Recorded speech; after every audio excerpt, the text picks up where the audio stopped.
ताल्लुक लोग थे और मैं ये दावे के साथ कहता हूँ कि वो खुद नहीं आए थे बल्कि वो हायर्ड थे, इन्हीं लोगों ने हायर्ड किया था उन्हें मुसलमानों को बदनाम करने के लिए। अस्सलामुअलैकुम नाजरीन, नूरानी खबरों में आपका खैर मक़दम है। नाजरीन, मौलाना तौक़ीर रज़ा खान ने एक बार फिर से प्रेस कॉन्फ्रेंस कर गुस्ताखे रसूल बीजेपी विधायक टी राजा सिंह और बिल्किस बानो केस के मद्देनजर प्रेस कॉन्फ्रेंस कर अपनी बात रखी। इस दौरान उन्होंने प्रेस के सामने किस तरह से मुसलमानों की हक और उनके साथ किए जा रहे नाइंसाफी पर अपनी बात रखी। आइए सुनते हैं। हुकूमत की जो पुष्टपनाही है, इसे जिस तरह उसे गिरफ्तार किया गया और चंद घंटों के बाद उसे रिहा कर दिया गया, इससे ये बात साबित होती है कि हुकूमत की मंशा ठीक नहीं है। मुझे अंदेशा इस बात का है कि टी राजा को हुकूमत या आरएसएस के गुंडे इसकी हत्या करके मुसलमानों पर इल्जाम लगा सकते हैं। मैंने आज आप लोगों को इसीलिए बुलाया है कि मैं इस बात की चेतावनी देना चाहता हूं कि कल अगर टी राजा के साथ कोई अनहोनी होती है तो उसके लिए मुसलमानों को जिम्मेदार न ठहराया जाए बल्कि हुकूमत को और ये जो नफरती माहौल बनाते हैं इन लोगों को जिम्मेदार ठहराया जाना चाहिए। हमें अंदेशा इस बात का है कि जिस तरह कन्हैया लाल साजिश रच के कन्हैया लाल को मार डाला गया और मुसलमानों पर इल्जाम लगाया गया, उसी तरह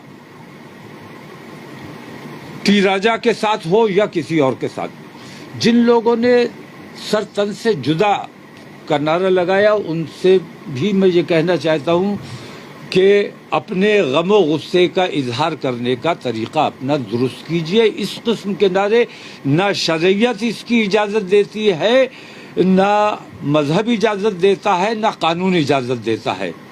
सर तन से जुदा करने का हमें कोई इख्तियार नहीं है, इस किस्म का नारा लगाने का हमें कोई इख्तियार नहीं है। जो लोग इसका नारा जहालत की बुनियाद पर लगाते हो या जज्बात की बुनियाद पर लगाते हो, लेकिन जो बात गलत है वो गलत है, उन्हें उन लोगों को अपने गम गुस्से का इजहार करना चाहिए, लेकिन इस किस्म की हरकतों से इज्तनाब करना चाहिए। मेरी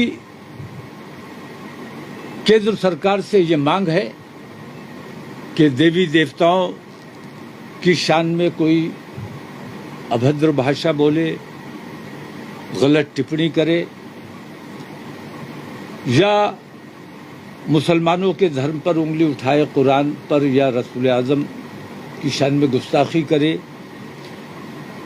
इन सब चीज़ों को रोकने के लिए, क्योंकि इससे धार्मिक भावनाएं आहत होती हैं और इससे देश का माहौल बिगड़ता है।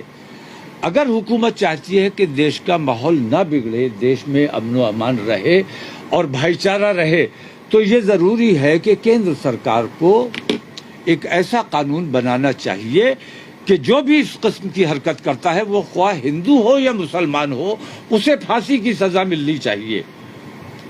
ऐसा कानून अगर बनेगा तो मैं ये समझता हूँ कि इस किस्म के जो रोज़ रोज़ फितने खड़े होते हैं, हमारा देश इन फितनों से महफूज रह सकेगा। केंद्र सरकार ने अगर हमारी बात नहीं सुनी, नहीं मानी और ऐसा कोई कानून बनाने के लिए उन्होंने पेशरफ्त नहीं की, तो गैर भाजपाई सरकारें जहाँ जहाँ जिन जिन प्रदेशों में हैं, मैं केसीआर से भी तेलंगाना जाऊंगा, बात करूंगा, उनसे भी अरविंद केजरीवाल से भी बात की जाएगी और तमाम गैर भाजपाई सरकारों से, प्रदेश सरकारों से ये अनुरोध किया जाएगा कि अपने अपने सूबों में ऐसी व्यवस्था करें। अगर कानून बनाया जा सकता है तो ऐसा कानून बनाएं। और मैं समझता हूं कि जिस तरह टी राजा को हिमायत मिली है और जिस तरह छोड़ा गया है और बिल्किस बानो के उन 11 मुजरिमों को बिल्किस के इल्म में लाए बगैर और जिस जज ने उन लोगों को सजा दी थी उस जज से बात किए बगैर, कॉन्फिडेंस में लिए बगैर प्रदेश सरकार ने खुद निर्णय लेकर इन लोगों को छोड़ दिया। ये मैं समझता हूं कि वो सरकार ये समझती है कि वो मुसलमानों का मुजरिम है, इसलिए उन्हें छोड़ दिया जाना चाहिए। लेकिन सच्चाई ये है कि वो मुसलमानों का मुजरिम नहीं है, बल्कि इंसानियत के मुजरिम है वो 11 लोग, और उनको फौरी तौर पर दोबारा गिरफ्तार किया जाए। अगर इस सिलसिले में हमें 1 हफ्ते के अंदर कोई आश्वासन नहीं मिलता है तो फिर हम बाध्य होंगे धरना प्रदर्शन करने के लिए, और माहौल जो भी बनेगा उसके बाद उसकी जिम्मेदारी केंद्र सरकार की होगी। केंद्र सरकार को हमारी इन मांगों पर, इन चीजों पर गौर करना चाहिए। बरेली में भी मैं पिछले कुछ समय से देख रहा हूं कि मुसलसल बरेली का माहौल बिगाड़ने की कोशिश की गई है।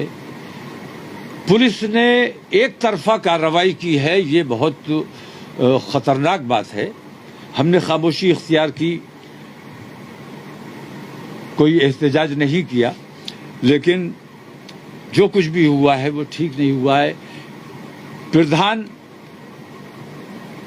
लेडी प्रधान, महिला प्रधान को, उसके परिवार को गिरफ्तार कर लेना, कि गंदा पानी फेंका, झूठे इल्जामात लगाना, और पुलिस का जो रवैया रहा है मैं समझता हूं वो मुनासिब नहीं था। बाकी हमारी लोकल मामलात में ज़्यादा तवज्जो नहीं है। हाँ, नहीं, वो भोजीपुरा के मामला हो या कावड़ से मुताल्लिक मामला हो, हमने कावड़ के वक्त भी शासनादेश के बावजूद जो कुछ भी हुआ हमने उन तमाम चीज़ों को नज़रअंदाज किया, क्योंकि हम अपने काम नहीं कर रही है। योगी सरकार को भी सुधरने की जरूरत है। नहीं, मैं योगी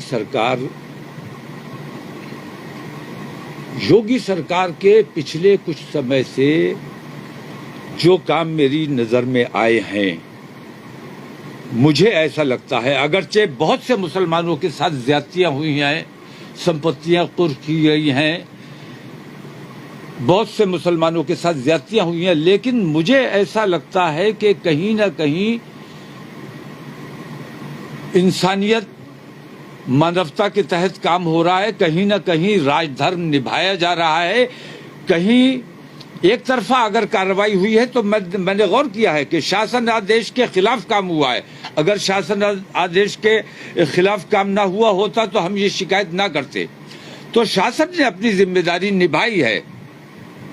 इसीलिए मैं ये कहता हूं कि हमारी जो मांगे हैं वो केंद्र सरकार से हैं, और केंद्र सरकार अगर अपना रवैया ठीक करती है तो हम अपने धरने प्रदर्शन पर पुनर्विचार करेंगे, वरना इन 11 लोगों को 1 हफ्ते के अंदर अगर दोबारा जेल नहीं भेजा जाता है तो हम धरना प्रदर्शन करने पर बाध्य होंगे। दूसरी बात यह है कि मुसलमानों से भी अपील है कि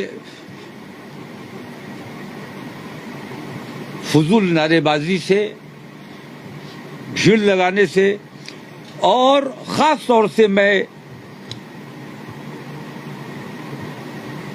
गौकशी के मुतालिक कहना चाहता हूं कि जो लोग गाय काटने का काम करते हैं, सख्त उनसे हिदायत दी जाती है उन्हें कि अपने इस काम से, अपने इस फिल्म से थोड़ी देर के लिए आपको राहत मिल सकती है, थोड़ा सा फायदा कमा सकते हो, लेकिन तमाम मुसलमानों की तरफ आप अंगुशनुमाई करवा रहे हैं। आपको अपने इस फिल्म से बाज रहना चाहिए। गौकशी किसी भी हाल में हिंदुस्तान में, खास तौर से हमारे उत्तर प्रदेश में, नहीं की जानी चाहिए। तो ये चंद हमारी मांगे हैं मुसलमानों से, जो हम अपील कर सकते थे, मुसलमानों से अपील कर दी है। हुकूमत से हमारी जो अपील है, अगर हुकूमत हमारी उस अपील पर गौर करती है, लेकिन नरेंद्र मोदी से मुझे ज़्यादा उम्मीद नहीं है, क्योंकि नरेंद्र मोदी सिर्फ सियासत कर रहे हैं 80 और 20 वाली, और मुल्क कहां से कहां पहुंचा है